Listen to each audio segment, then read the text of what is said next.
लोकसभा चुनाव में जहां इंडिया गठबंधन तेजी से मजबूत होता जा रहा है, तो दूसरी तरफ बीजेपी की मुश्किलें बढ़ती हुई दिखाई दे रही है। पार्टी को पहले तो मजबूत सहयोगी मिल ही नहीं पा रहे थे और जहां सहयोगी हैं भी वो उसे छोड़कर जा रहे हैं। इसी बीच महाराष्ट्र से जो खबर आई है उसने बीजेपी को हिला दिया है। गठबंधन सहयोगी ही नहीं, यहाँ तो एनडीए की सरकार ही जाते दिखाई दे रही है। तो क्या है मामला, देखिए इस रिपोर्ट में। महाराष्ट्र में लोकसभा चुनाव में पहले दौर के मतदान से पहले राज्य की एकनाथ शिंदे सरकार मुश्किल में फंस गई है। गठबंधन में दरार आ चुकी है और ये दरार लगातार चौड़ी होती जा रही है।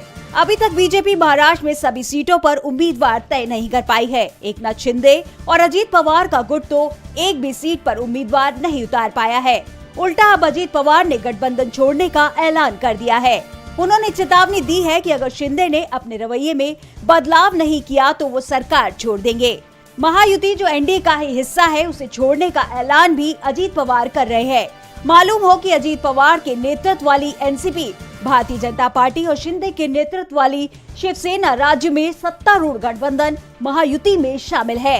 लेकिन गठबंधन में शामिल दल के नेता ही एक दूसरे के खिलाफ बयानबाजी करते रहे हैं। शिंदे गुट के नेता और पुरंदर से पूर्व शिवसेना विधायक विजय शिवतारे लगातार अजीत पवार पर निशाना साध रहे हैं। उन्होंने बारामती से चुनाव लड़ने का ऐलान तक कर दिया है, जबकि इस सीट से एनडीए गठबंधन में अजीत पवार अपनी पत्नी सुनेत्रा पवार को चुनाव लड़ाने का ऐलान पहले ही कर चुके हैं।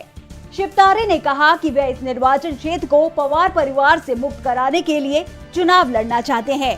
अजीत पवार ने शिंदे को सीधी चेतावनी दी है कि अगर उन्होंने शिवतारे को शिवसेना से बर्खास्त नहीं किया तो एनसीपी एनडीए से बाहर हो जाएगी।